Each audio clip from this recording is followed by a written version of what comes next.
Sí, todo bien. Todo bien. Oye, no te escucho. Ay, a ver, ahora sí, déjame escucharte otra vez.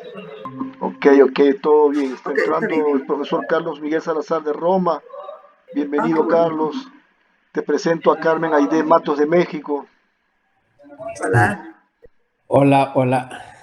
Hola, ¿qué Buenas tal? ¿Cómo tardes. estás? Hola, hola, buenas Buenas tardes. tardes. Qué ¿Qué tal? gusto. ¿Cómo estás?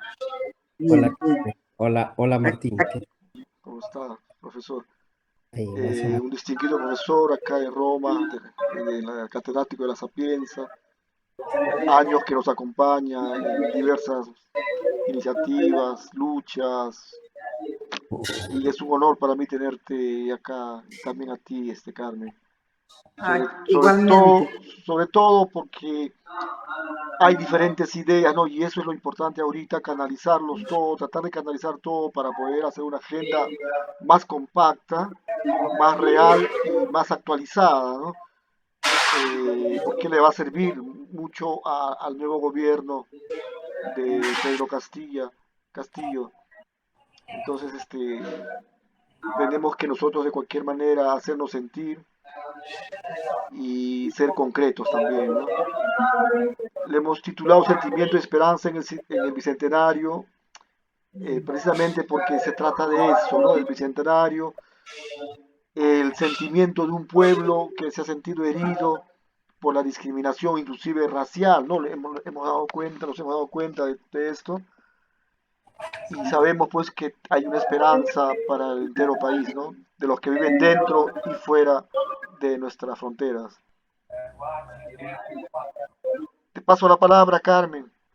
¿Lista qué? Sí, antes que nada, buenas tardes. Aquí rico, rico sol, pero ya empieza a aparecer la lluvia. Estoy en el sur de la ciudad, una ciudad que tiene como 120 kilómetros de radio, este, de diámetro. Y estamos haciendo hace mucho tiempo un proyecto que ahora yo casi casi lo llamo como derechos civiles, ¿no? Todo lo que es el movimiento de subirnos un escalón sobre lo de los derechos humanos, derechos fundamentales y todo ello, porque es lo que puede, digamos, llevar la bandera para un movimiento mayor, mayor que el de los casos específicos y como es el resultado hoy en Perú, por ejemplo, el tema de que ese símbolo de este señor Pedro Castillo, profesor, rondero, chacrero, no ha podido tocar la puerta de cada quien. Sería ilógico pensar que ha habido un trabajo territorial tan a detalle. Entonces, ese símbolo que es el que ha arrastrado tantas multitudes es porque en realidad eso es lo que viene ahora. Es muy difícil para la gente hacer una autocrítica de lo que es su ciudadanía, de lo que es su valoración personal a veces, y es mejor estar o en favor de alguien o en contra de alguien, como que todos a una, es más fácil, y creo que eso es lo que estamos encontrando aquí, aunque, Perdóname, Carmen, tienes un poco de eco sí, en tu micrófono, me parece. a ver, ahora sí mejor, ahora sí mejor, déjame Igual, ver, igual, ver, es que no sé cómo dejar esta cosa, porque es lo último que me da. Pues, a ver, allí ya está mejor, no, igual. bueno, continúa, no importa. Bueno, no se importa, pero déjame ver si puedo mejorar yo algo Trata. acá. Sí, bueno, entonces, Bienvenido, Carlos Figueroa Ibarra. Buenas noches. Carlos, Derechos Humanos del Partido Morena.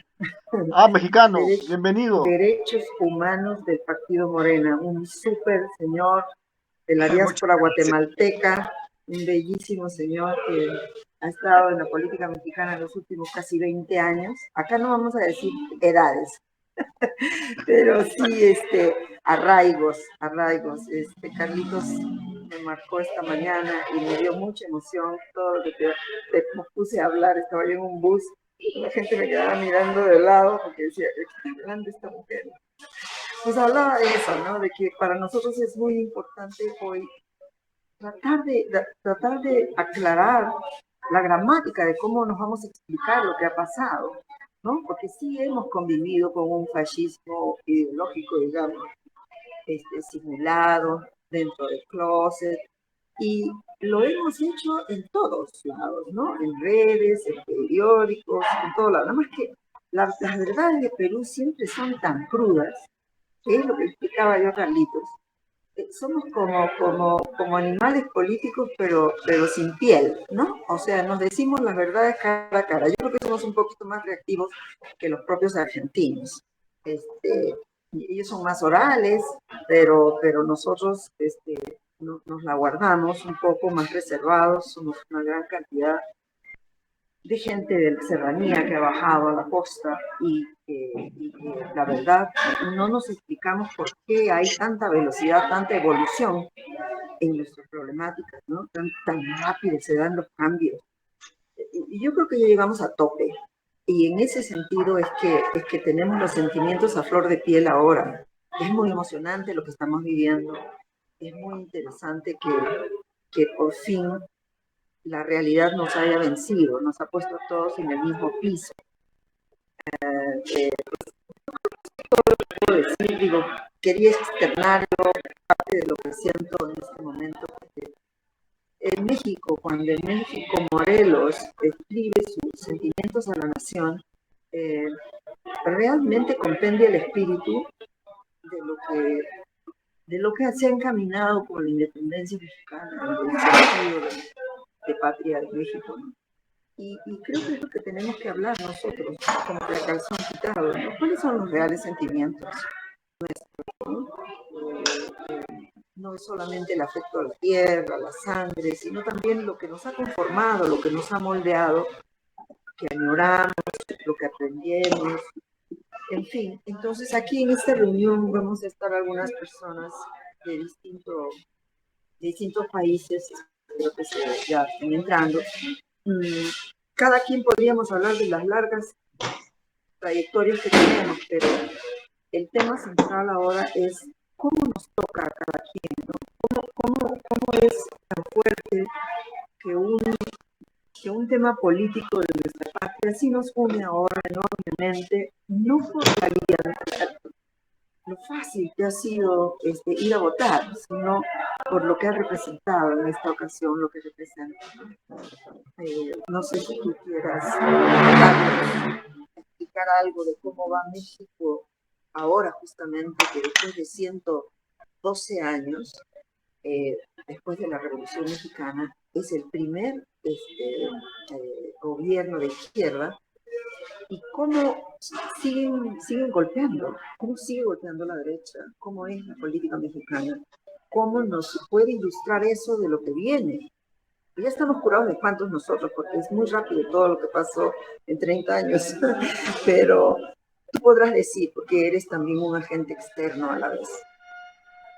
¿Me estás diciendo a mí? A ti, Carlitos Figueroa. Bueno, sí.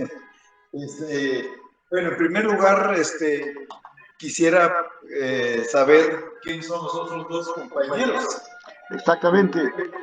De conocerlos. Carlos, te presento a Carlos.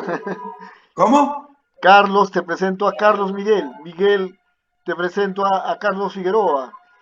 Hola, hola. Nosotros, Hola, Carlos. yo soy Martín Carrúa, vivo en Roma, y también el profesor Carlos Miguel. Bueno, ¿desde dónde están ustedes? Roma. Nosotros estamos en Roma en este momento.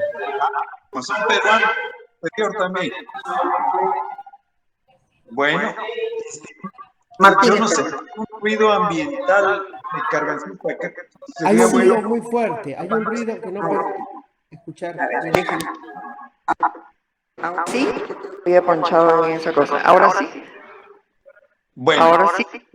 Ya. Mucho gusto de conocerlos, queridos compatriotas latinoamericanos. Mi nombre es Carlos Figueroa Ibarra. Soy guatemalteco mexicano, sobreviviente de la dictadura militar guatemalteca. Logré escapar con vida en 1980. Mis padres, desgraciadamente, no fueron asesinados el 6 de junio de 1980 por la dictadura militar. Y bueno, pues he estado, ya a estas alturas, pues soy guatemalteco, pues, porque eso no se quita. Es como que a ustedes quisieran quitar lo peruano, ¿verdad? Pero al mismo tiempo, pues después de 40 años, y además también quiero decirles que yo pasé mi primera infancia en México, porque mi padre era un dirigente sindical, que tuvo que salir al exilio en 1954 cuando cayó Jacobo Arbenz, ¿no?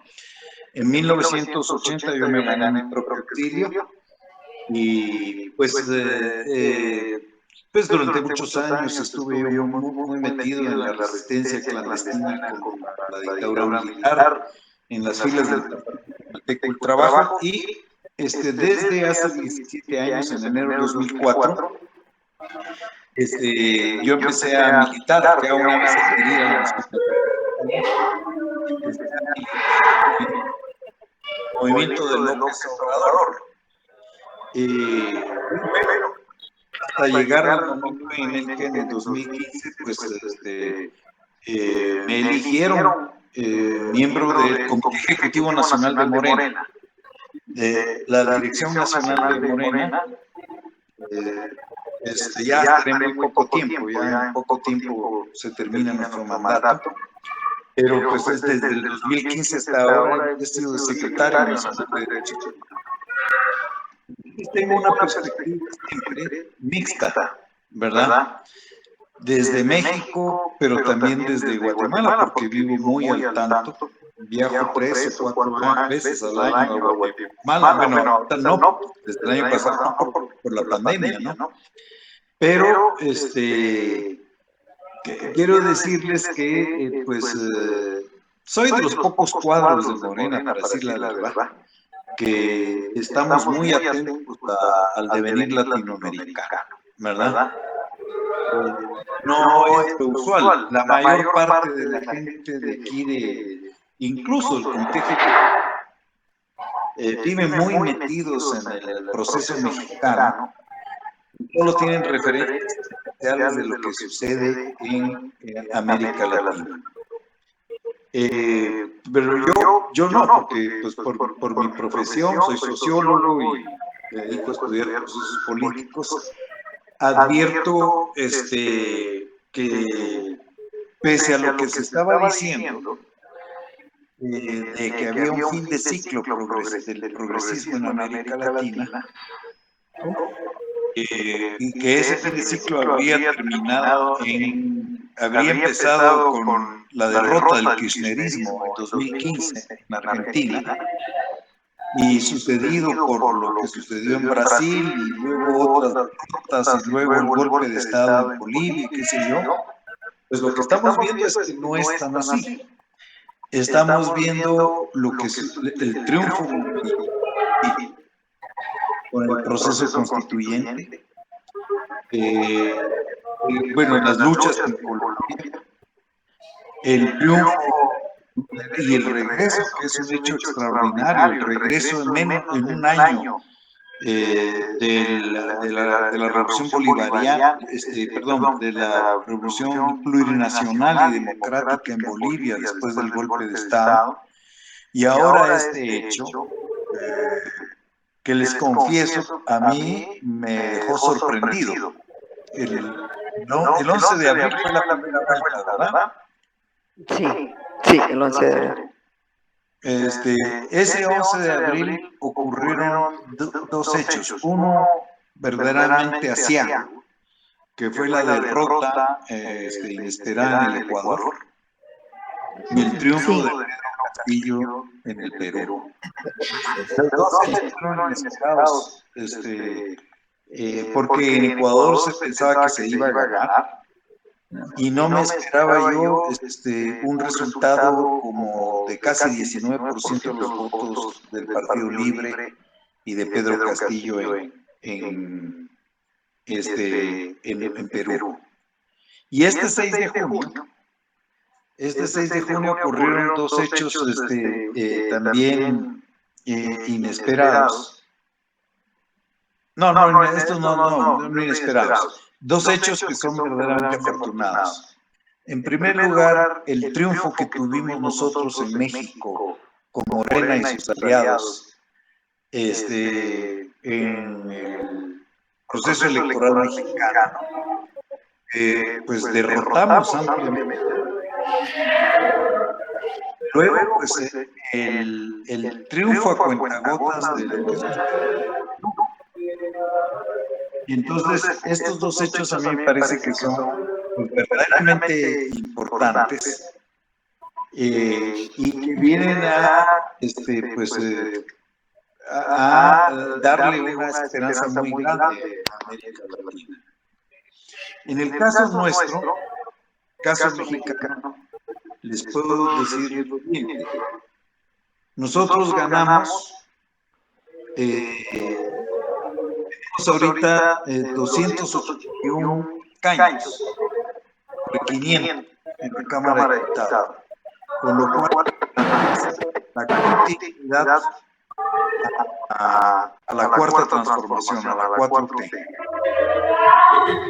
Quería era derrotarnos, sobre todo en las elecciones de la Cámara de Diputados, para desde la Cámara de Diputados iniciar un proceso de desmantelamiento de lo que hemos estado haciendo en los últimos 3 años. Eso ya no lo lograron.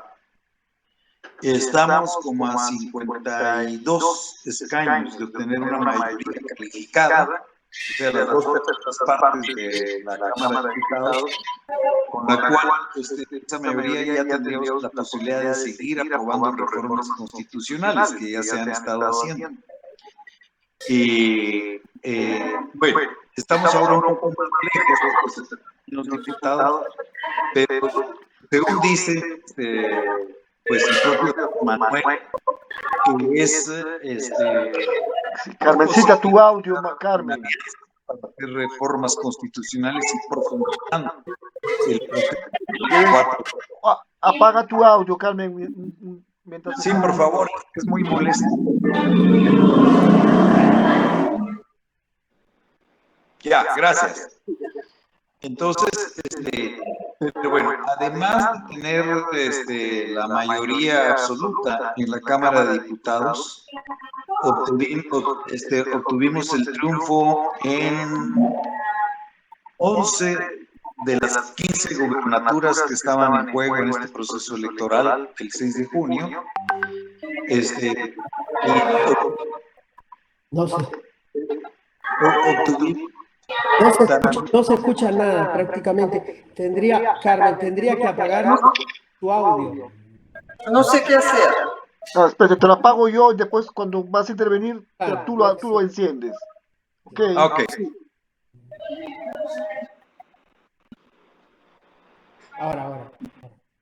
Ok. Ya, ahora sí. Bueno, pues no sé qué tanto me oyeron, resumiendo, pues hechos inesperados lo sucedido en el 11 de abril con la derrota en Ecuador, con el triunfo parcial o relativo en el Perú, hechos esperados, uno de ellos no tanto, como fue el triunfo en México de la 4T, de los partidos de Morena y sus aliados en la 4T, y un triunfo a cuentagotas que se observó en el Perú, ¿no? En el caso nuestro, les decía yo a ustedes que ganamos 281 escaños sobre 500 en la Cámara de Diputados, y esto pues nos posibilita para poder seguir aprobando leyes y sobre todo el manejo del presupuesto, que era donde la derecha quería atornillarnos.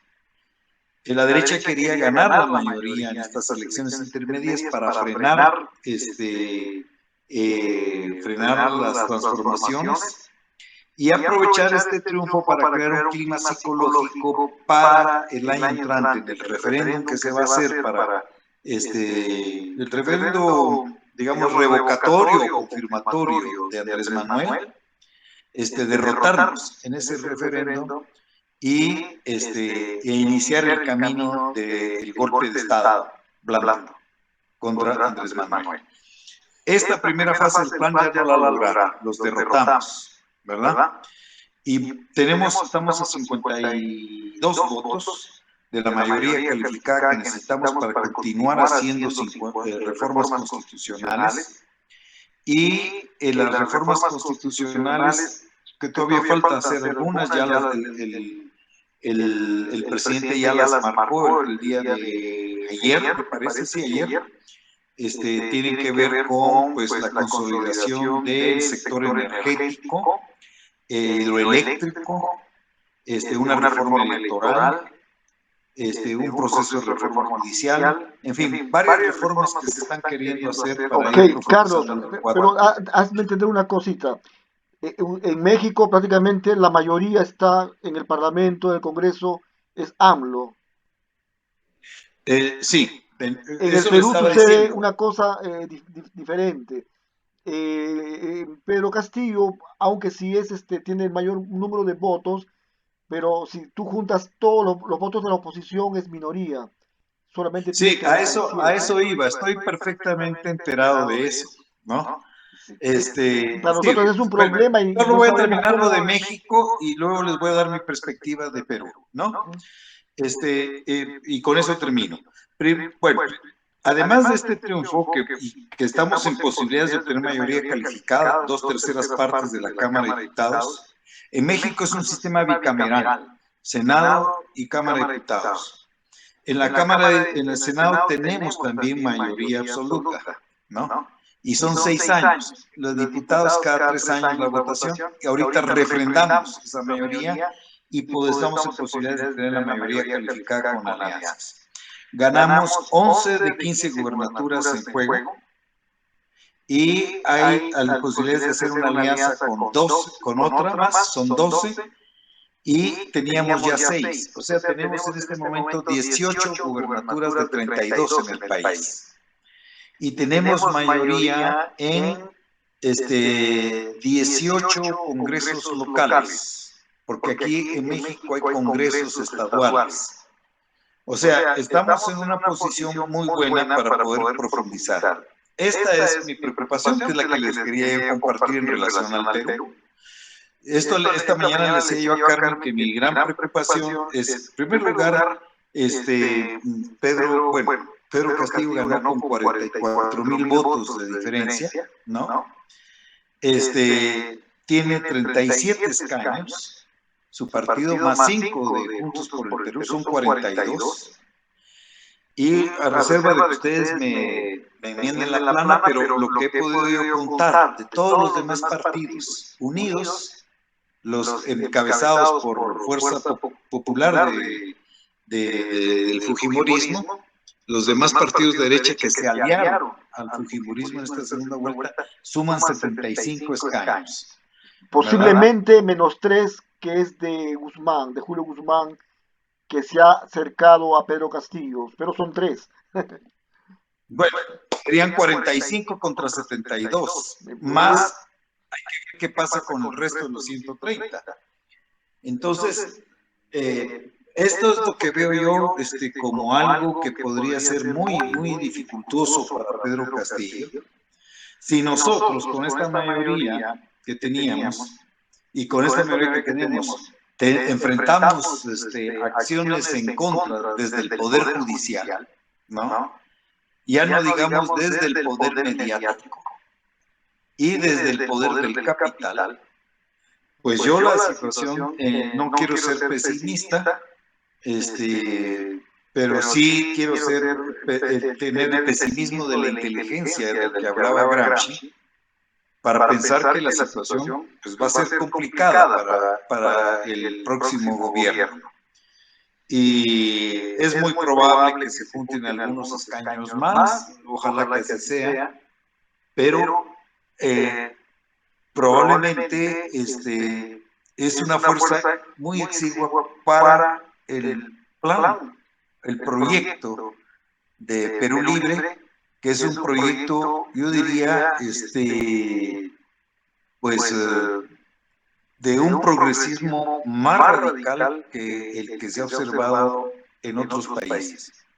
En el Perú estamos viendo que se está pensando destinar 10% del presupuesto a salud, otro 10% a educación, se quiere hacer la segunda reforma agraria, se quiere incrementar el gasto social, se quiere renegociar las proporciones de las ganancias con las compañías mineras extranjeras, y lo más ambicioso, se quiere iniciar un proceso de la Asamblea Constituyente. O sea, lo que el programa de Perú Libre, a mí se me hace que es un programa realmente revolucionario,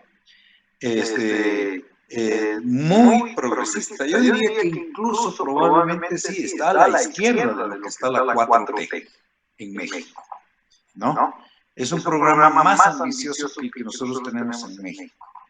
Y entonces, pues la gran pregunta que yo les haría a ustedes, pues porque ustedes están más informados de lo que sucede en Perú, es si le va a alcanzar a Perú Libre y a Juntos por el Perú y a propio Pedro Castillo, les va a alcanzar para poder hacer todo ese programa. En la Asamblea Constituyente, pues ese puede ser un camino. Recuerden ustedes lo que sucedió en Quito, en Ecuador, cuando ganó Correa. Correa ganó sin partido. Inmediatamente, ni siquiera eligieron diputados en esa elección. Todos los votos fueron para la presidencia. Y una vez en la presidencia, Correa convocó a un congreso, a una asamblea constituyente, a una consulta, y la ganó. Pero el correísmo llegó con una fuerza mucho más amplia que la del propio, que la que estamos observando en Perú en este momento. Entonces, bueno, pues estas son como las distintas preguntas o incertidumbres que surgen con respecto al proceso, preocupaciones que a mí como un observador desde afuera me surgen en relación al proceso de Perú, ¿verdad? Hay una cosa adicional que yo le decía a Carmen hoy y que, pues aprovechando que solo somos tres, que estamos en Petit Comité, a mí me asalta otra preocupación. Yo estoy acostumbrado a leer entre líneas, porque eso es lo que se hace cuando uno está metido en este tipo de partidos como el que estoy yo, ¿verdad? Son partidos totalmente heterogéneos, Morena no es un partido marxista ni socialista, es un partido anti-neoliberal, ¿verdad? Con fuerzas muy visibles, y por lo tanto siempre vivimos nosotros muy cuidadosos de lo que llamamos el fuego amigo. El fuego amigo es cuando tus propios compañeros o compañeras se te dejan venir y te atacan. Esto es muy común aquí en Morena. Yo me he curtido bastante pues, con los golpes que me han venido. Les puedo decir, la mayor parte de los golpes que yo he recibido no vienen de la tienda de enfrente, sino vienen de mi propia tienda. Entonces, esta es una preocupación que tengo. Yo he advertido como cierta distancia, ustedes me la confirmarán o no, entre Pedro Castillo y Vladimir Cerrón. Como que advierto que habría cierta suspicacia de Vladimir Cerrón de que Pedro Castillo no cumpla con lo que está acordado en el planteamiento programático, que se desvíe en el camino. Hoy mismo, entre las cosas que me mandaste, Carmen, leí un artículo muy bueno, muy crítico, muy independiente, en una revista IDL, se llama, donde dice, con producto de todas estas preocupaciones que les he expresado, el artículo dice, el problema no es que Pedro Castillo termine volviendo a Perú como una nueva Venezuela, o él se convierta en un Chávez, sino dada la correlación de fuerzas que existe en Perú, pues existe otro peligro, y es que Pedro Castillo termine convirtiéndose en un Ollanta humano, ¿no? Es decir, como decimos en México, que chafee en el camino, ¿verdad? Y que empiece a hacer concesiones como las que hizo incluso Gutiérrez, Lucio Gutiérrez, que traicionó en el camino y todo. Bueno, no creo que sea así tan drástico por el perfil de Pedro Castillo, aunque estuvo en el partido de Toledo, pues es una gente que viene del movimiento sindical, de cuna humilde, maestro rural, etcétera. Tiene otra tesitura, tiene otra textura Pedro Castillo. Pero bueno, en resumen, la correlación de fuerzas me parece muy preocupante en la cuestión del Perú. ¿Qué Y nos gracias dices? por... No, gracias a ti por tu comentario muy interesante, bastante crítico. Esa es también nuestra inquietud, nuestra preocupación. Carlos Miguel, ¿qué nos podrías, has escuchado lo que dijo Carmen, lo que está Sí, diciendo sí. Carlos Figueroa? Brevemente, quisiera poner, digamos, en lo que yo vivo en Italia y leo desde lejos, he leído desde lejos, digamos, estos últimos meses, lo que ha sucedido en el Perú. En primer lugar, digamos, sobre el origen de Perú Libre, creo que eh, tenemos que entender de que es un partido que tiene esta pretensión de ser un partido marxista-leninista de viejo tipo, nada más y nada menos que, o sea, es más, a mí me parece un cascarón, eh, porque es el ideario, tiene el ideario y el programa, es el ideario de Cerrón. No es, digamos, es un partido que me hace recordar cuando estudiaba en la universidad en San Marcos en los años 70, 80, ¿no? Un sistema, un viejo programa con algunas cosas que ya pasaron, pues, o sea, en lo que acaba de decir Carlos, ha dicho lo último, ¿no? Digamos, Carlos ha hecho referencia a un texto que ahora último aparece, pero es el texto de marzo. En cambio, en el ideario que es de hace más de 2 años, que es el ideario que supuestamente ha visto o ha asumido Pedro Castillo inicialmente, en ese ideario, digo, hay demasiadas cosas eh, que no convencen desde mi punto de vista. Y después, Castillo, y el origen de Castillo, estamos de acuerdo con lo que acaba de decir Carlos, ¿no? Es un maestro, es un sindicalista, es una persona convencida, además está muy cercano a la iglesia protestante, ¿no? Sobre todo, no sé si han visto ustedes un video donde es su mujer la que cuenta, la que narra la historia, ¿no? De él. Y entonces se ve que es un hombre muy tranquilo, eh, muy familiar, muy amigo, digamos. Eso. Si le quita el micro, usted, Carlos, Ah, sí, discúlpeme. entonces yo lo que veo es que este Pedro Castillo, si tuvo ese programa en este momento, ya no lo tiene. Tiene él más bien una hoja de ruta, más bien parecido a lo que Fujimori tuvo en 1990 y lo que Ollanta también tuvo cuando ganó las elecciones, es decir, tuvo que transar en pocos meses para poder ganar. Entonces, yo allí su programa, efectivamente, su programa económico, creo que en este momento está no es tan claro. Por ejemplo, a mí me parece muy interesante que se diga que podría tener, digamos, podría ser el representante de un partido anti-neoliberal. Ojalá lo sea, pero ya una parte de su equipo de su equipo técnico, ha prometido a lo que sería la Sociedad Nacional de Industrias, la CONFIEP, ha prometido una serie, no de retrocesos, sino una serie de nueva mirada de lo que es la economía del país. De un lado. Lo último que digo es el asunto hacer una nueva constitución.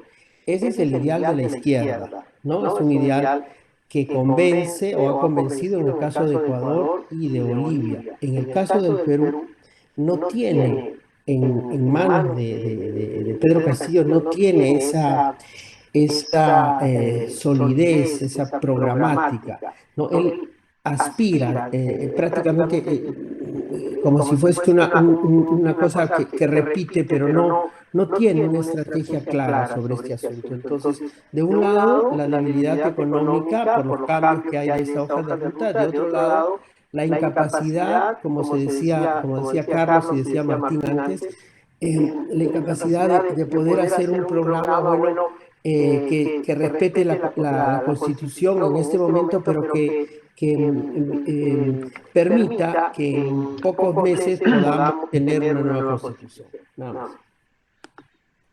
Bien. Carmen, bueno, mientras llega Carmen, yo de mi parte, yo pienso que Pedro Castillo debe, sino que se repita la historia de Ollanta Humala, tiene que ser más radical. No me gusta decirlo, pero tengo que decir lo que pienso. Para mí, Pedro Castillo debe gobernar con la Constitución del 79, amparado en el artículo 306 de esa Constitución, porque en ese artículo 306 de la Constitución del 79 dice claramente que esa Constitución es inquebrantable.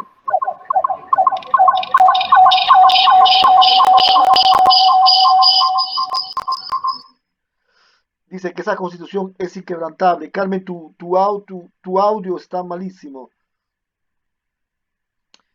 Y entonces, mientras tanto, gobierne, inicie con esa Constitución, porque según yo es la única legítima. La Constitución del 1993 es producto de un golpe de Estado.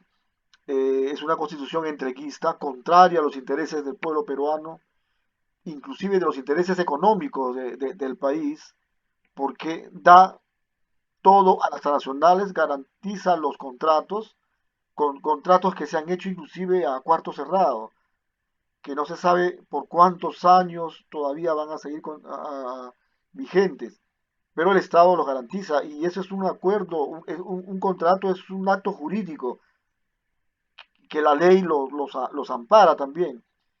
Pero si Castillo comienza a gobernar con la Constitución del 79, podría haber un desenlace, digamos, en el sentido de que los contratos que se han hecho pueden ser, digamos, renegociables con la Constitución del 79.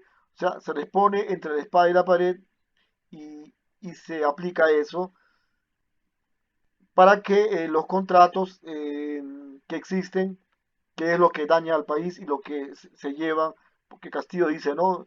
70% para el Perú y el 30% que se la lleven. Pero no va a poder hacerlo si, con esta constitución del 93. Tendría que, digamos, terminar con esos contratos, pero tendría que darles, digamos, por los años que quedan de los contratos, tendría que darles una indemnización de millones de dólares, inclusive. Y eso no creo que sea posible. Pero con la del 79 sí puede llegar a una negociación porque es como una especie de, mm, de los contratos que se han hecho los declara prácticamente ilegales. Pero esto es un extremo, ¿eh? Y como no lo van a aceptar el Congreso, no lo va a aceptar y el Congreso es mayoría, y no van a aceptar tampoco hacer un referéndum, porque siempre el Congreso influye, decide, son mayoría. eh, así como hizo Fujimori, cerró el Congreso, pienso que Castillo, si debe hacer un gobierno, si debe cambiar el rumbo del país, debe cancelar todo esto, esta constitución, este Congreso unicameral, único poder absoluto. Necesitamos una bicameralidad, una representación, digamos, un equilibrio político. No es una tarea fácil, ¿no? Va a ser bien difícil, complicado, con toda esa gente de mayoría extrema derecha que van a combatir. Y la única manera de combatir para mí es así. Tiene que ser radical. Y ahí, según mi punto de vista, Vladimir Cerrón es fundamental. Cuando Vladimir Cerrón habla de socialismo, de marxismo, de leninismo, sí, es una retórica un poco, digamos, de los años 70 o 60, 70, pero en el Perú no es que ha cambiado mucho. El Perú sigue siendo un país, digamos, inclusive podría decirlo que es latifundista, aún medio feudalista, todavía en la sierra, en el interior del país no ha habido desarrollo económico, solamente en Lima. Y entonces ahí podría él aplicar ideológicamente sin llegar al socialismo, solamente aplicando la ideología, digamos, de una verdadera cultura de izquierda, porque si no, no es izquierda, y también, por una parte, también aplicando el nacionalismo. O sea, tendría que fusionar las dos cosas. Y de ese modo, mientras tanto, poder ganarse el apoyo del pueblo peruano. Porque si no lo hace esto, o no hace algo que, no, que se invente algo rápidamente, porque si no, en los primeros 2 meses, 100 días, Castillo cae frágil, fragilísimo. Y ya le están preparando, sabemos que en el Congreso peruano están preparando, digamos, los actuales congresistas le van a hacer la vacanza, ¿no? Lo que ya están acostumbrados a hacer en el Perú, la vacancia presidencial. Radicalmente Castillo tiene que decidir. Pero ahí, repito, sirve un Vladimir Cerrón que pueda poder, digamos, llevar las riendas no solamente del Partido Perú Libre, aunque sí tiene en su ideología, tiene marxismo-leninismo, pero en el estatuto del partido dice otra cosa. O sea, ahí hay depende de la interpretación de cada uno. Claro que en el Perú no va a poder aplicar el socialismo, porque el socialismo es una etapa superior al capitalismo, todos lo sabemos, y para llegar al socialismo, pues primero tenemos que llegar a una etapa superior de capitalismo. Y el Perú no ha llegado a una etapa superior de capitalismo, excepto Lima y de repente algunas grandes ciudades de la costa. Pero en la sierra, en el profundo Perú, nosotros seguimos en un atraso de 200 años por lo menos, no es que hemos avanzado mucho. Carmen, ¿tú qué nos dices? Ojalá que tu audio, pues, asciende tu audio, prueba. No te escuchamos, tu audio.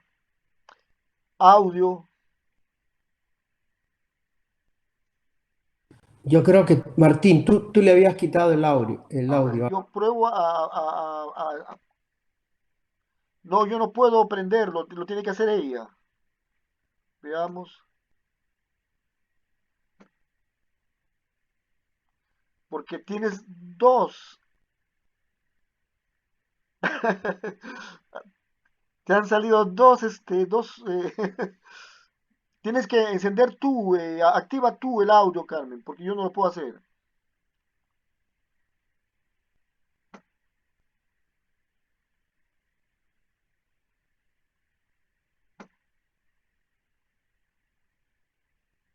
No, prueba a apagarlo y haciéndolo de nuevo. Ya, ya, ahora sí. Eco, eco, eco, eco, bravo. No, ok, por lo menos es que traté de entrar a la compu y la verdad me abrió con otro de mis correos, por eso aparezco en doble, pero no está mal. Yo soy Géminis. Te escucho, pero con eco, ¿eh? A ver. Ahora sí me escuchas. Prueba. A ver, estoy hablando. ¿Sí? ¿Ahora sí? Un Ahora poquito sí. mejor. Ok, sí, mejor. Sí, tengo que trabajar solo con el celular, aunque aparezca en doble. Mira, yo soy más optimista, porque como decía hace un rato, hay eco, ¿verdad? Como decía hace un rato, no es posible que ellos hayan hecho un trabajo de territorialidad eh, tan a detalle como es que se ha lucido ahora con los resultados. Si estamos hablando de gente que no tiene agua, no tiene luz, y ha llenado las plazas a tal grado de la serranía, como vuelvo a decir, es un símbolo el que nos va a sacar adelante. La bandera de él, la bandera de Cerrón y de toda su gente que están con sombreros también auténticos. Es como si la realidad nos hubiera llegado tan fuerte que todos los discursos y todas las retóricas, incluso las antiguas o las más elaboradas, creo que van a tener como una pausa, porque lo que se está viendo ahora lo está entendiendo todo el mundo. O sea, están en contra perfectamente de lo que es obvio, del abuso, de la autoridad, de este exceso en el Jurado Nacional de Elecciones, del exceso en este adversario y de toda la gente tan corrupta que trae esta mujer. Entonces, para mí es la oportunidad de que sí nos unamos todos, los que podemos hablar mejor, entender mejor el problema político, y te quiero decir que con la bandera de él debemos salir adelante y más rápido de lo que nos imaginamos. Tan es así que la primera vuelta, incluso en Estados Unidos, por ejemplo, no había un solo personero. En Nueva York tiene como 140 mesas. Argentina tiene como 300 mesas. Cada mes es de 200 y pico de gente. Hubieron algunos, pero en Argentina, pero por ejemplo en Estados Unidos no. Entonces, y en otros lugares tampoco. Entonces, ahora se ha usado la estructura de del movimiento de Nuevo Perú, que es el de Verónica. No necesariamente el de Juntos por el Perú, porque recordemos que Verónica Mendoza ha sido perdedora y como bien dice ese artículo del que tú refieres, que es La Oportunidad Castillo, que es una maravillosa fotografía de lo que ha sido la historia. ¿Cómo se llama? ¿Puedes decirnos, Carmen, el nombre? Se llama La Oportunidad Castillo, luego te lo va a pasar Martín, De acuerdo. sí, de la revista IDL. Déjame ponerlo así, a ver si puede. Ya, oportunidad Castillo, sí, se ve más o menos. Ajá. Entonces, estaba yo en esto de que, por ejemplo, la gente de Nuevo Perú, acostumbrada a estar aliada con otros para poder entrar, porque no han podido hacer un partido político todavía, se convirtieron otra vez como, voy a decir la palabra horrible, como agitadores de grupos, y juntaron y dijeron, este es el camino y ahora sí tenemos que entrar en la política y pactar. Después de haber hecho el trabajo del que hablaba Carlitos Figueroa, de la mano amigo, ¿no? Porque hasta el último minuto Verónica Mendoza decía el corrupto de Cerrón, y cuando tú hablabas con cualquiera decías, bueno, son los corruptos, ¿no? Entonces, yo creo que de manera optimista, la realidad se impone. Esa fuerza que tienen las imágenes de las reuniones de Castillo, con un discurso muy limitado, ciertamente muy hasta precario, diría yo, pero como que va entendiendo y va modificando y la gente lo va disculpando. Los únicos que lo critican son los que hablamos de cosas sofisticadas, ¿no? Incluso ahora que estoy leyendo algunas declaraciones de algunos grupos, me quedo impresionada porque ya también lo están disculpando. ¿no? Entonces estamos en un momento como pegados del precipicio, que es nuestra única salida.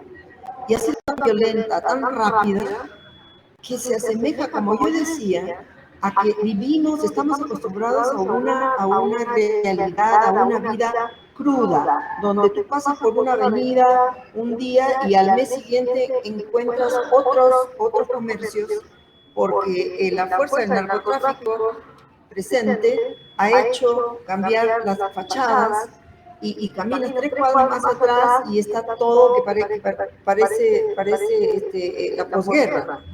O sea, vivimos todas las realidades simultáneas, que es algo que no ha pasado en México y tampoco creo que ha pasado ni siquiera en Ecuador. Bolivia también tienen un desarrollo de infraestructura mucho mayor que nosotros.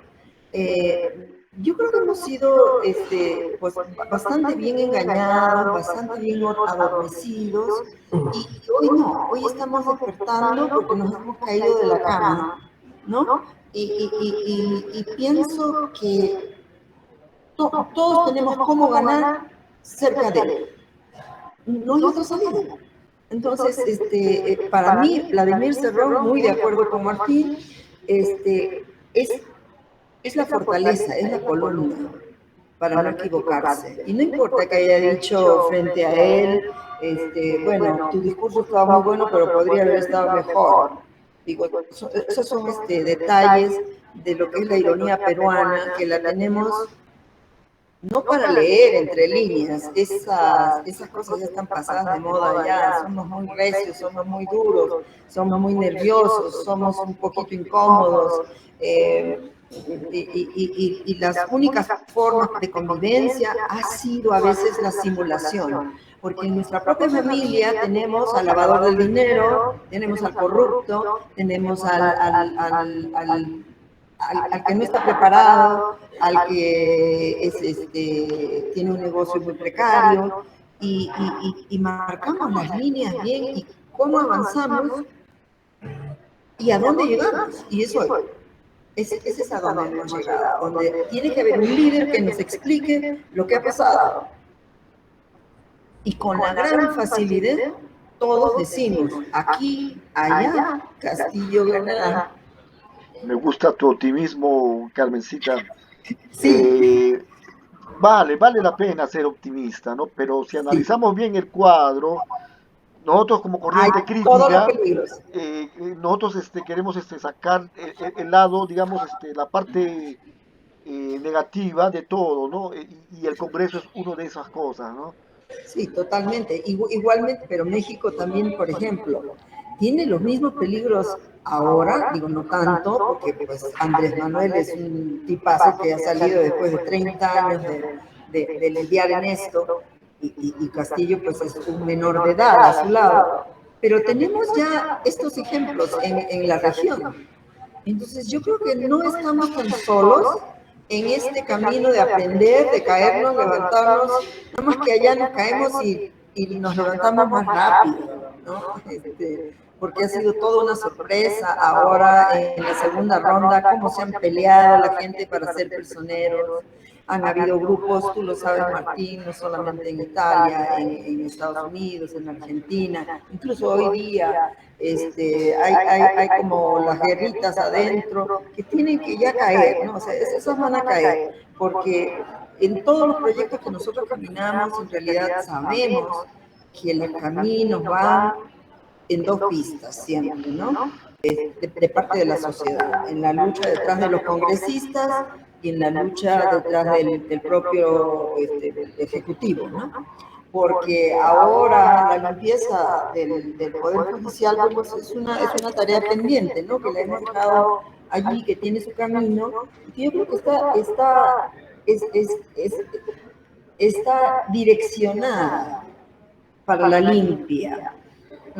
Y aunque tome más tiempo, no creo que nos estamos equivocando. Creo que está bien, está correcto que haya dicho esta solución probable, que es aumentar los dineros del PIB a las 3 áreas importantes, han muerto muchísimos. Digo, nosotros estamos viviendo con el fracaso, con la muerte, con la mano amiga, con los corruptos, todo junto, ¿no? Entonces, ¿de qué se trata?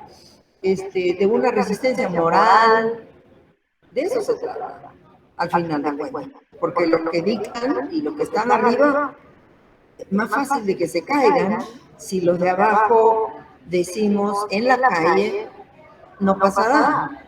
¿Y qué es lo que se ha demostrado ahora? Para mí eso es bien, bien claro.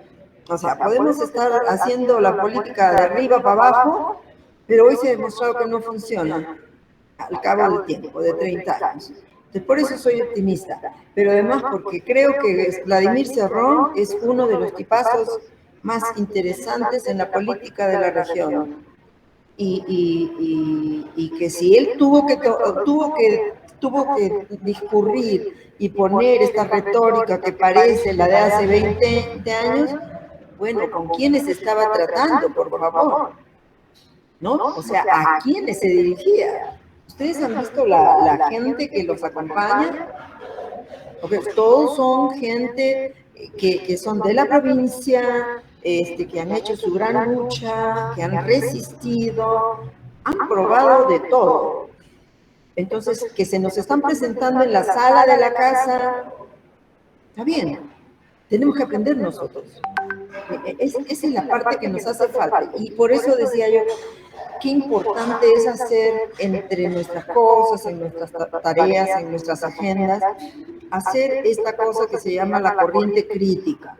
Andrés Manuel fue parte de una corriente crítica hace 30 años con González Pedrosa y hoy día está donde está.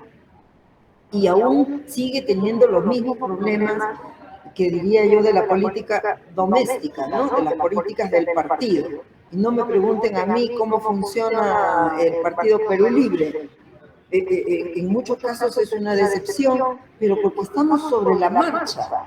Es sobre la marcha, es como, no sé, como lo que pasó hasta ahora, cuando se le cayó el tren a la Sheinbaum, ¿no? El metro, ¿no? Todo estaba perfecto. ¿Dónde falló? ¿Dónde falló? Un error de una de las compañías, un constructor, de la mano de Slim. Pero también tenemos que poner en el plano que tiene un aliado también ideológicamente de izquierda también fuerte, que es Verónica Mendoza. Digamos, son minorías, pero son determinantes. Sí, a mi gusto se equivoca en el academicismo excesivo, pero Pero eso obviamente ahorita ya técnicos estamos como en otro fortaleza. plano ahorita, ¿no? No, Ahora se trata de gobernar. no, pero justamente es que una cosa es echar cátedra y la otra es estar en la política. La señora no ha podido hacer su partido, ¿no? El otro en un ciclo de 5 años lo ha hecho. Ha hecho un movimiento nacional, ¿ya? Y no ha tenido que ser tan técnico ni academicista. Y encima ha invitado a un señor que ni siquiera tiene un discurso, digamos, refinado, estilizado políticamente, ¿no? Pero mira, tenemos a este señor que es, ¿cómo se llama el señor del artículo? Carlos Ubillus. Estupendo, ¿no? Explica perfectamente. Esos señores que fueron perdedores de Nuevo Perú con Verónica hoy son los hinchas. Hinchas. O sea, ya tampoco hablan tan específicamente de cuál es la línea exacta que tiene que hacer, excepto su grupo técnico, ¿no? Pero como movimiento sigue siendo menor. Entonces, ¿cuál es la respuesta de eso? ¿Cómo lo vemos? Claro. Pero en todos los casos, según yo, en cualquiera de los casos,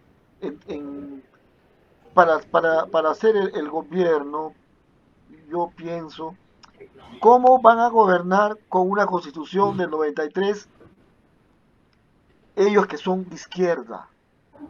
¿Cómo van a solucionar ese problema? Hazme recordar, Carlos Miguel, Carmen, Rodolfo, bienvenido, porque yo no me acuerdo muy bien cómo Martín Vizcarra hizo el último referéndum.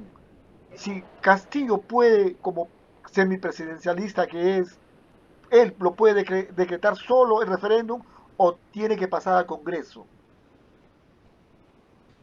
¿A quién le preguntaste? No sé, A los Carlos. tres, porque yo no A me los tres. acuerdo muy bien cómo hizo Vizcarra, yo no lo seguía, no creía en ese referéndum tampoco, ¿no? No, pero sí funcionó. O sea, existe una propuesta ¿Cómo de lo él, hizo? ¿Cómo lo hizo Vizcarra? con una propuesta directa de él, como una iniciativa presidencial. Así O sea fue. Castillo puede hacerlo. Claro, por eso es que habla de eso. Y además hoy lo están criticando por eso, porque dicen, no, toda la línea, la ruta constitucional dice así, pero hay muchas otras salidas que las están usando, las han estado usando en los últimos años, especialmente Vizcarra. Y yo pienso que ese es el piso por donde se va a empezar. Por eso es que Verónica Mendoza lo va a impulsar, lo va a ayudar, cosa que agradecemos enormemente, porque si hace falta una gente que ya tenga experiencia, que tenga algunos cuadros, eso es muy importante, ¿no? Muy importante. Yo pienso que Castillo es un hombre muy inteligente, es muy simple en su expresión y llega al pueblo, sabe llegar fácil. Yo no le, hay mucha gente que no entendería, por ejemplo, al discurso de Julio Guzmán, por ejemplo, ¿no? Que es demasiado técnico, se hace el político y la gente al final no le entiende.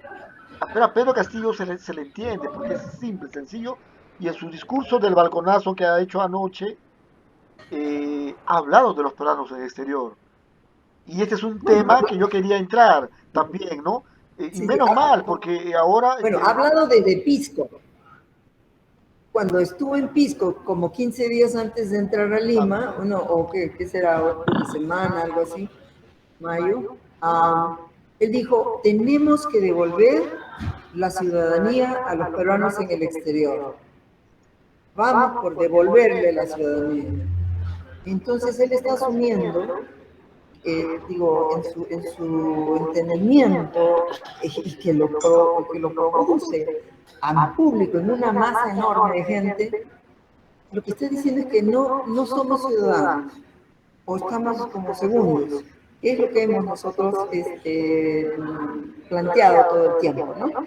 Que tenemos que perfeccionar la ciudadanía, que tienen que darnos un espacio específico con un régimen especial para entender nuestra ausencia presente y poder ejercer y gozar el goce y el ejercicio de la ciudadanía, como está muy bien explicado en México, ¿no? Tenemos que llegar a eso, explicarle. Ya hemos pasado algunos documentos, pero si pasa que los intermedios se han quedado otra vez en algunos discursos como aquellos de que pertenecemos a los exteriores, como si fuéramos extranjeros, pertenecemos a toda la discusión de la representatividad, en vez de pensar en que pertenecemos a mesas de trabajo sobre proyectos específicos para poder perfeccionar.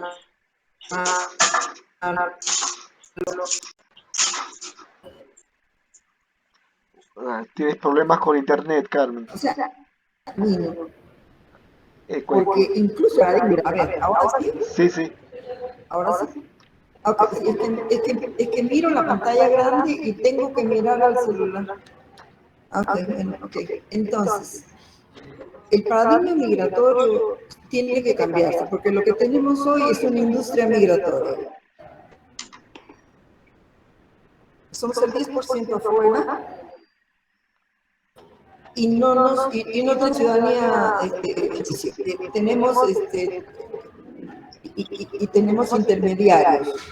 Entonces, mientras más nos desmarquemos de lo que es un intermediario inadecuado, mejor.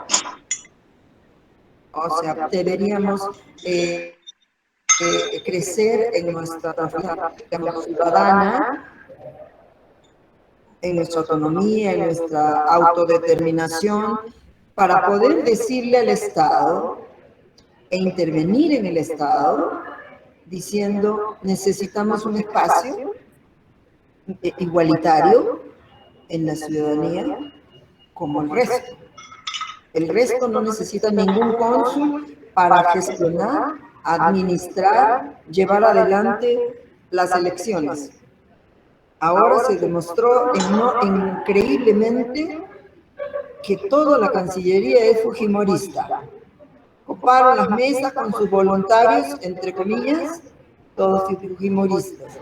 Hemos visto los viajes de los representantes de Fujimori en todos los países, son gente pobre, son muchachos que han llegado a ser personeros y han jugado sucio, porque han boicoteado algunos comportamientos decentes, propios, de buena fe de la gente de la localidad. Es decir, se han convertido en mini cónsules, pero ahora de las elecciones. Entonces tenemos que cambiar muchísimas cosas. Entonces cuando Castillo dice tenemos que devolverles la ciudadanía, yo creo que escuchó algo de nuestro discurso, porque además lo hemos tratado de poner hasta por debajo de la alfombra. Pero el problema es que el resto dice, vamos a reformar nada más la cita que nos da el cónsul una vez al mes. Vamos a reformar la ley de retorno. Y hasta ahí.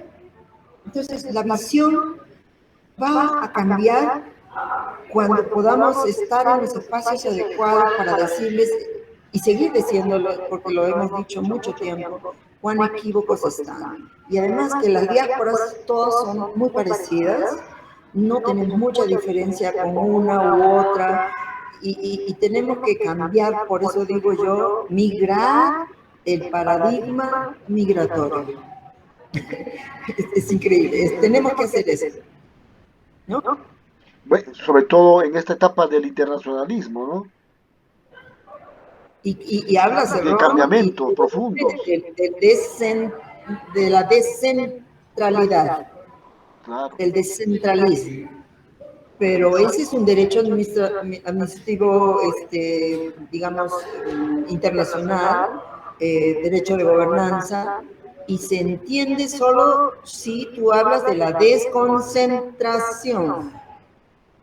Okay, una es descentralidad y otra cosa es desconcentración. Desconcentración quiere decir darle el poder a cada lugar, a cada estamento, y poder hacer el escrutinio de cada quien, y que cada quien sepa qué es. Ahí tenemos también nosotros esa parte, tenemos que estar ahí, ¿no? Tenemos que ocupar el espacio. Claro. O sea, prácticamente en esta nueva etapa de la nueva mundialización, en vista que ya se han constituido las diásporas y sus remesas son que se mueven en todo el mundo, serviría, digamos, construir una especie de un nuevo constitucionalismo mundial, inclusive, un acuerdo, digamos. Nosotros hemos dicho que tenemos que llegar a tirar la Convención de Viena. Con eso van a estar de acuerdo muchos de izquierda. Claro, además, porque la Convención de Viena, hecha, me parece que la última datación que hicieron fue el 66, creo. Estamos en 2021, debe ser cambiada. Mario está hablando con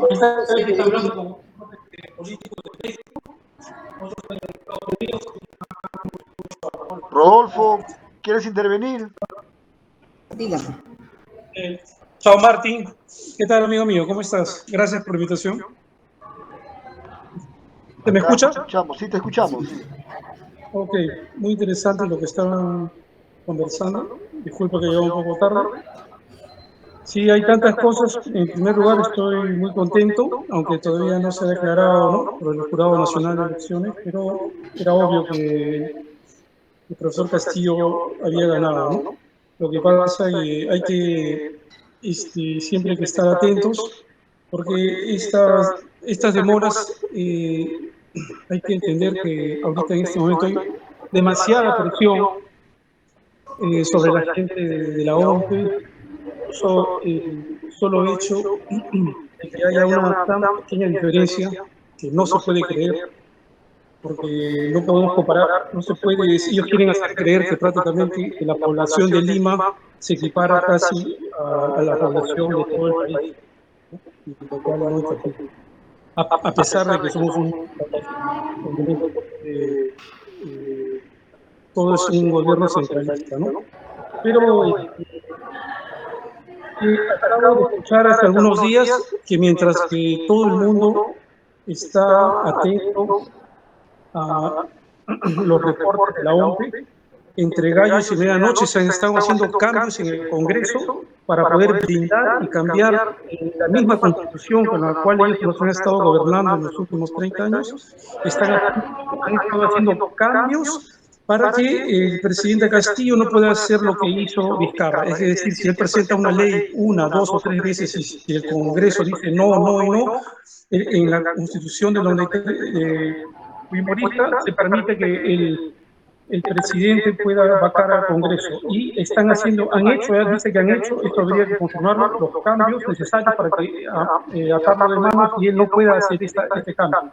Pero como este es un cambio constitucional, prácticamente no serían unas leyes legales que habían hecho en esta última semana, eso ya se comprobará. Y si es así, va a ser un gobierno muy difícil para el profesor Castillo, y por eso pienso que el apoyo más grande tiene que ser no solamente del pueblo, y teniendo en cuenta el otro gran enemigo, ya sabemos que es ¿no? El cuarto poder, o sea, la prensa, que está todo en contra, porque pertenece a manos privadas, las plataformas sociales, ¿no? Se debe hacer una unión de todos los youtubers, de todas las plataformas sociales para crear una base, ¿no? Que permita informar a la gente. Bueno, gracias a Dios en la actualidad los jóvenes realmente ya saben que el pueblo peruano ha dado una demostración, ¿no? A pesar de tanto lavado de cerebro y de terror y miedo que han metido en estos últimos meses, con la victoria del profesor Castillo también demuestra que el pueblo peruano ha sabido ejercer y discernir, ¿no? Y darse cuenta quiénes son los que están en contra del país, quiénes son los verdaderos patriotas. Hay muchas cuestiones que implican el gobierno del profesor Castillo. Habría que analizar qué cosa va a suceder en el Congreso, porque obviamente no tiene la mayoría, si han cambiado estas leyes, todo eso, de acuerdo a como se vea, si no se tendrá que adoptar algún sistema de referéndum popular para poder hacer algunos cambios. No se puede saber nada, sino hasta cuando comience, ¿no? A partir de julio este nuevo gobierno. Aparte de esa situación, también quería decir que se tiene que al grupo, ¿no? a la otra parte de peruanos que nombro todos los Castillo, y que no todos son esa derecha extrema que nosotros ya conocemos, porque ha habido un lavado de cerebro, ¿no? Gigante, hacerles ver que no se trata aquí de comunismo, sino más bien de una economía más humanista, ¿no? Porque prácticamente eso es lo que están haciendo los otros países, incluso China, no es comunista, ¿no? Es una economía humanista, una economía en donde los recursos se reparten de una manera más equitativa. Y en realidad son tantas cosas que tendría que hacer el gobierno del profesor Castillo, pero yo pienso que entre las más importantes es primero comenzar a limpiar el gobierno, que está prácticamente lleno de gente corrupta, y esto va a ser la parte más difícil, ¿no? Entonces, poco a poco ir cambiando los cuadros y desde, también con respecto a la prensa, no sé si la gente lo sabe, pero el grupo de comercio con Canal N y todo este grupo, todo este bloque informativo, ya no pertenece a los Quesada, ¿no?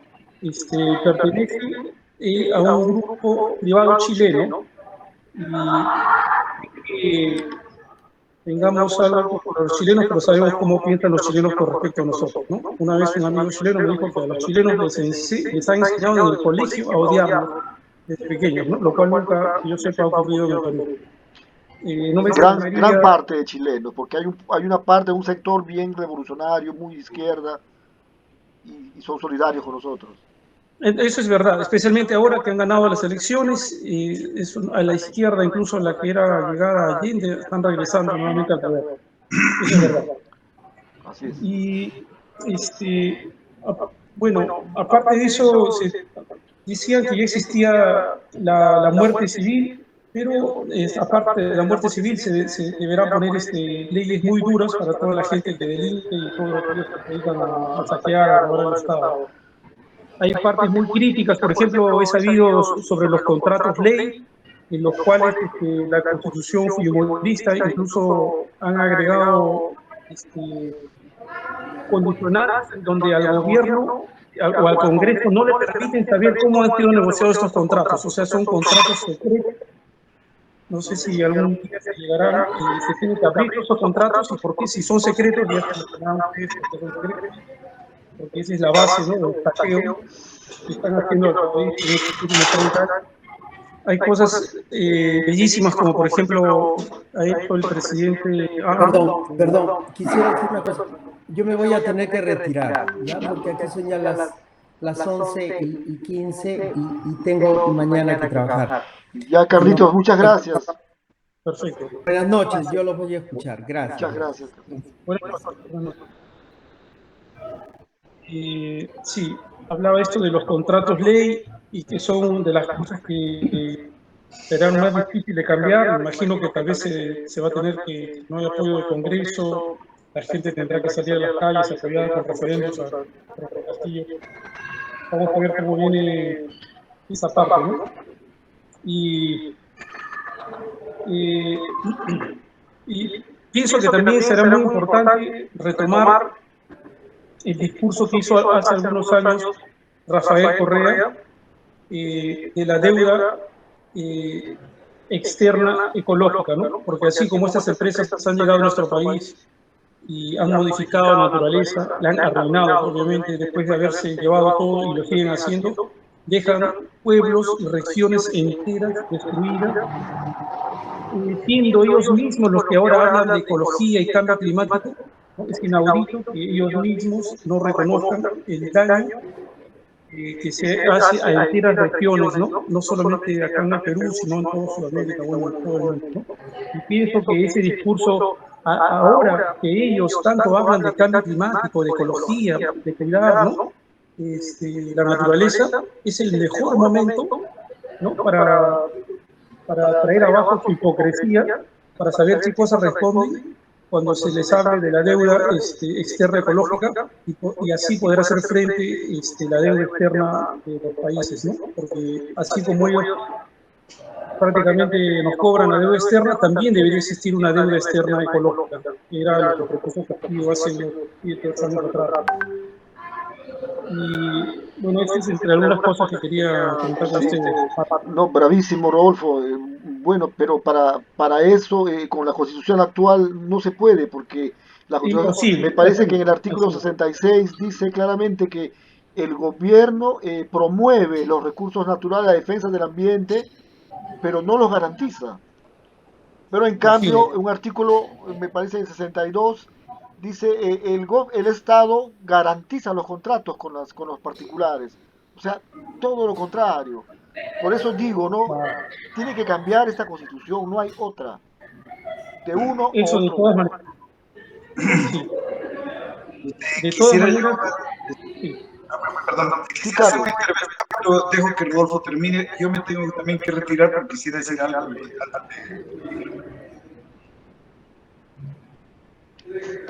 Sigue, Carlos, puedes intervenir. Si nos hace Rodolfo. Sí, Rodolfo, no hay problema, Rodolfo, sí, termina. claro que sí. Que continúe él, sí. Está bien. Bueno, me llama mucho la atención oír el contraste de opiniones entre Carlos, Miguel se llama, y Sí. Martín. Creo que son opiniones contrastantes. Carlos empezó su preocupación con respecto a la naturaleza ideológica de Perú Libre, ¿no? Eso dijo, me parece escuchar o leer el programa Perú Libre una reminiscencia de hace 20 años, yo diría de hace 40, 50 años, ¿no? Los programas clásicos de los partidos marxistas. Aunque yo veo que el programa de Perú Libre dice que es un partido marxista, leninista, mariateguista y de izquierda socialista. Y no se autoconcibe a sí mismo como comunista, ¿verdad? No es de izquierda socialista. Yo creo que el programa del partido, lo que hay que ver es la viabilidad que tiene el programa con el cual ganaron.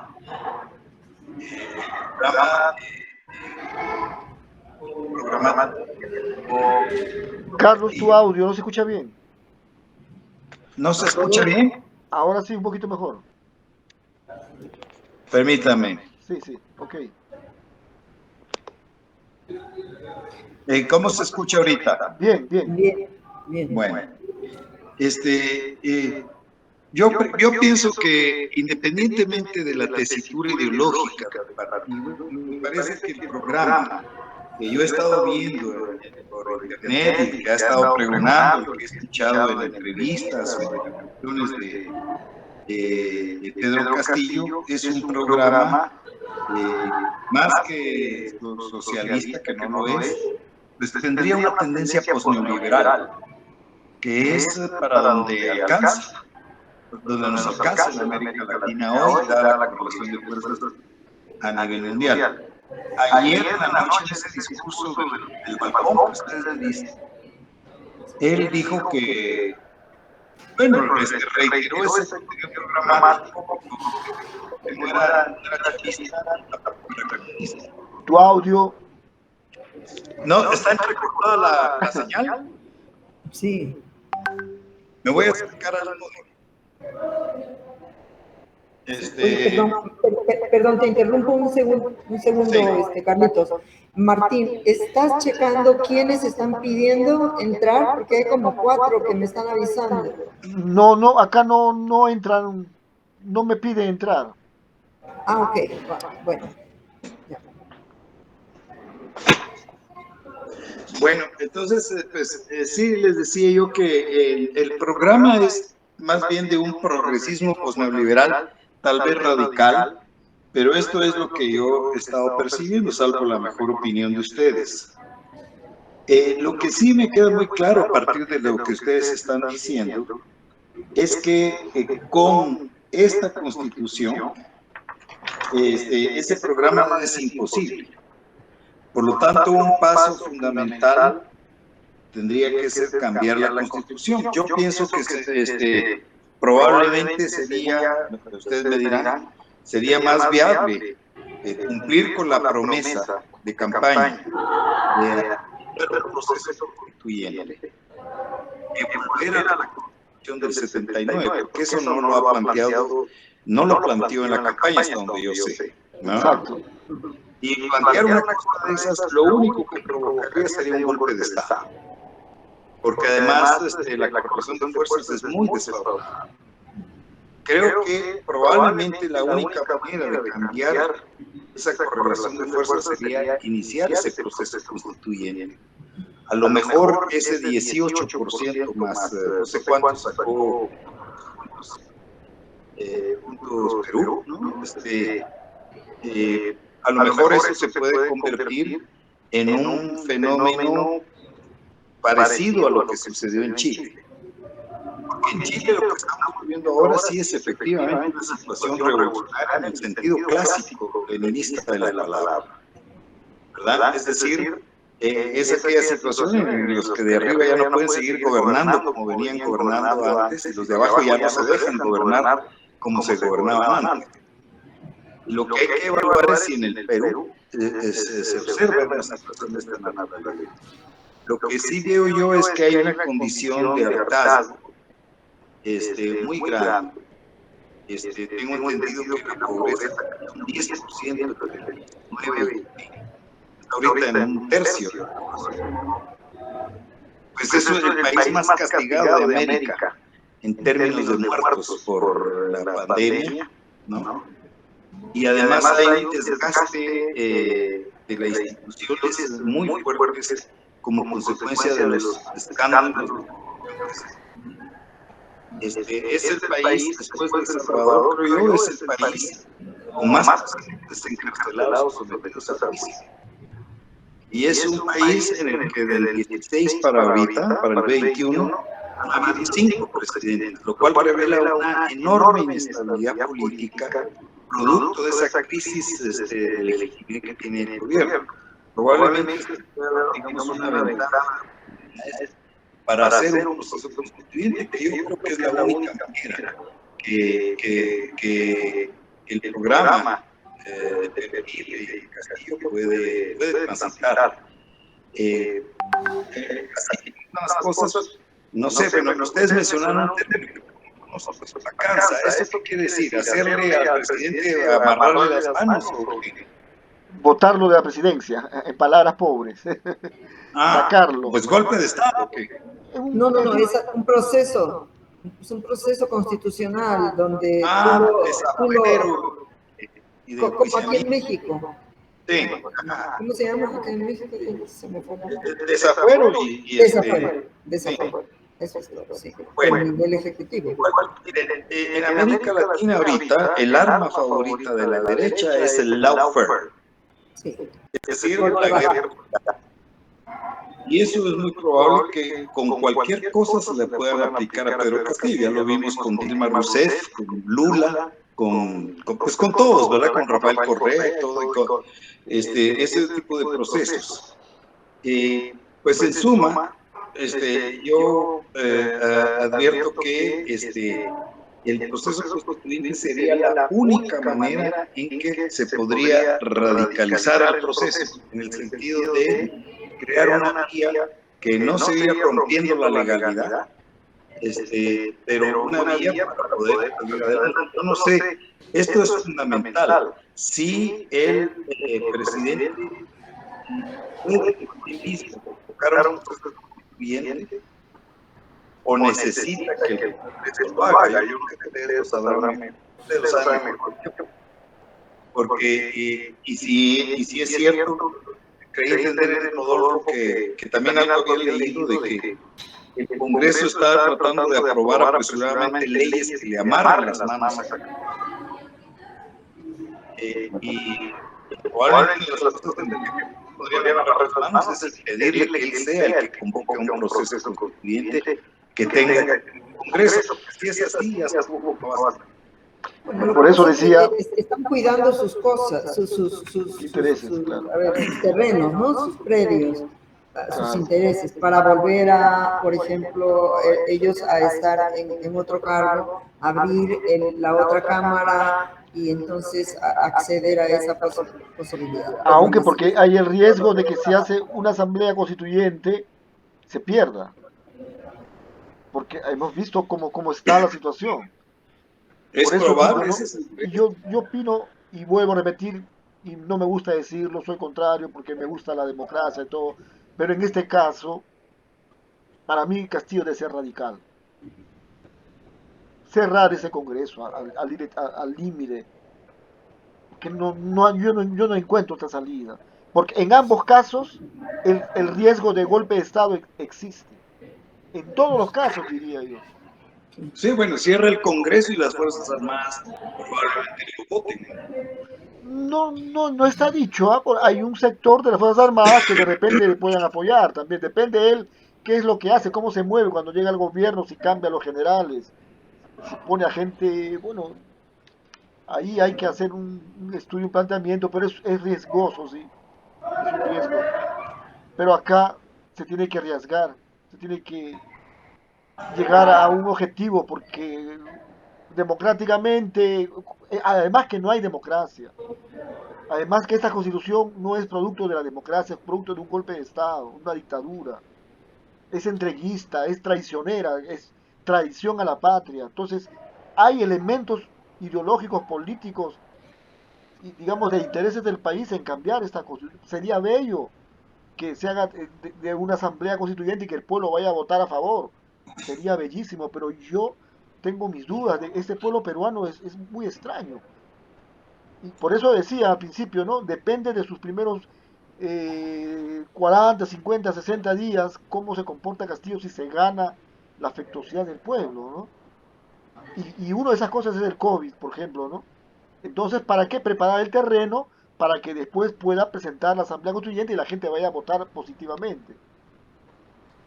Creo que esa es la única oportunidad, Sí, así sí, lo veo yo. Pero también en esta cuarentena pueden pasar muchas cosas. Entonces, yo creo que este es el fundamento de los primeros 100 días de él también, ¿no? Lo que me gusta a mí es que se está agregando de gente incorruptible. Eso me gusta mucho. Entonces pueden tener algún camino, incluso para todo lo que es la judicialización de los problemas, ¿no? Creo que por ahí estamos bien. Justamente Guillermo Díaz, Olivera Díaz, ha ingresado a su equipo de trabajo con el señor Aníbal Tello, algo así, el abogado. Me gusta mucho eso.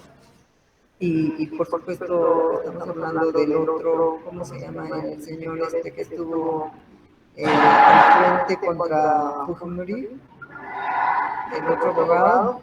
Es una triada preciosa. Me gusta mucho eso. sí, está construyendo un bel cuadro. Está Sí, construyendo, sí, es verdad. sí, de gente, Pero de gente siempre Vladimir Cerrón es importante para mí, ¿no? claro, claro. Pero no quiero entrar en contraste, porque acá sirve unir fuerzas. Verónica tiene sus cositas también por ahí, pero o se alinea a la situación y se pone de parte del gobierno, ¿no? Y no, que no comience, digamos, en todas las partes, ¿no? Los que van a formar bancadas, que si van a formar la bancada, deben formar una bancada con el amor a la patria, al gobierno, al Estado, a la nación, a los peruanos, no amor al partido propio. Eso sería el mío apelo, ¿no? Mi apelo, mi pedido. Claro, yo Pero confío en esos dice el 37. artículo que me enviaste, Carmen, Sí, una de las ventajas que tiene este partido de esta Verónica Mendoza es que tiene cuadros sí, técnicos, que mira, esos son fundamentales para poder ganar legitimidad. No en balde hubo un momento en que Lenin, cuando acababa de triunfar la revolución bolchevique, doy 100 comunistas por un administrador, Ajá. ¿verdad? Porque para poder mantener la gobernabilidad y la legitimidad del gobierno tiene que haber eficacia gubernamental.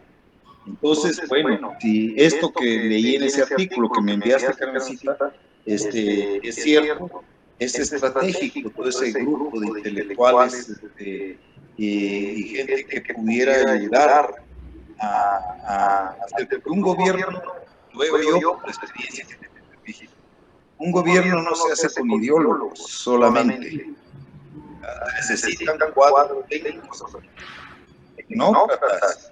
Lo veo yo, por ejemplo, Andrés Manuel, de la economía, está aceptando economistas formados en Cambridge, en lugares así. Bueno, ahora tiempo el nuevo secretario de Hacienda va a ser Roque. Rogelio Ramírez de la O. Es un economista graduado en Cambridge, consultor internacional en Nueva York, con la ventaja de que es keynesiano, ¿verdad? Entonces eso pues le va a dar un sentido progresista de las políticas económicas, pero el que se fue ahorita, el que se va, ¿sabes? Es también un tipo muy Capaz. Esto yo creo que va a ser fácil. Si la gente percibe un gobierno que es eficiente, porque ya va a entrar con un prejuicio, es un indio el que va a gobernar. Y en el prejuicio racista de las grandes ciudades, Lima en primer lugar, ¿no? Pues los indios no están para los indios están para trabajar. Entonces, pero si sucede lo que sucedió en Bolivia, con Evo, dotó de cuadros indios, para empezar, yo conocí al presidente del Banco Central de Bolivia, un tipo absolutamente capaz. Y el manejo económico en Bolivia fue extraordinario. Increíble. Yo creo que esta es una de las razones por las cuales un año y pico volvieron al poder después de haber sido defenestrados con el golpe. La ultraderecha fue incapaz de hacer otra cosa que no fuera más de lo mismo, el neoliberalismo. Entonces yo creo que esto va a ser tal para dar esto que dice, crear digamos, un consenso que le dé a una... Porque el gran, dice Martín muy bien, y esto lo vemos en Guatemala, que hay algo que dice la constituyente, pero ¿cómo está la cosa en Guatemala? Se hace una constituyente y se crea una constitución neofascista, ¿verdad? Y este es el gran riesgo. Puede haber que la constituyente termine en una... Y no se tiene lo que se tiene ahora en Chile. Que en Chile ustedes ven 40, los constituyentes. La mayor parte de ellos son independientes de pueblos originarios e izquierda, comunistas y anexos. Ahí con esa constituyente va a salir una constitución maravillosa, estoy seguro, ¿no? Sí. Pero me gusta... riesgo, pero como dices Martín, no sucede lo contrario, ¿no? Pero me gusta esa parte del keynesiano, del keynesianismo, de este economista que has nombrado. Rogelio Ramírez de la O. Claro, porque a mí me encanta hablar de Keynes, aunque porque si hablamos del profundo Perú, estamos hablando de una grande microeconomía, que es la que mueve la economía. Ya, ya sabemos que Milton Friedman y las teorías económicas, digamos, liberales, ya no funcionan, porque todo está en manos de pocos, ¿no? El poder económico en manos de pocos y no satisface, ¿no? Entonces, si volvemos un poquito a la microeconomía, la que hizo a Italia, a Europa, en los años 50, 60, hizo el boom económico. Ahorita con el neoliberalismo, inclusive en Europa, se está viendo que hay un declive. Europa ya no es lo que era antes, ya es un cadáver, inclusive puedo decirlo, un cadáver aunque político a nivel mundial, en la hegemonía mundial. Es Asia la que está sobre Europa. Bueno, pienso que podríamos concluir, Carmen, si nos tienes que decir claro algo. Que sí. Claro que sí. Bueno, nada más agradecer mucho, Carlitos, al otro Carlos, que ¿Tu micrófono? bien, a todos, y esperamos hacer por éxito, porque llamamos como de mi parte como a 4 más.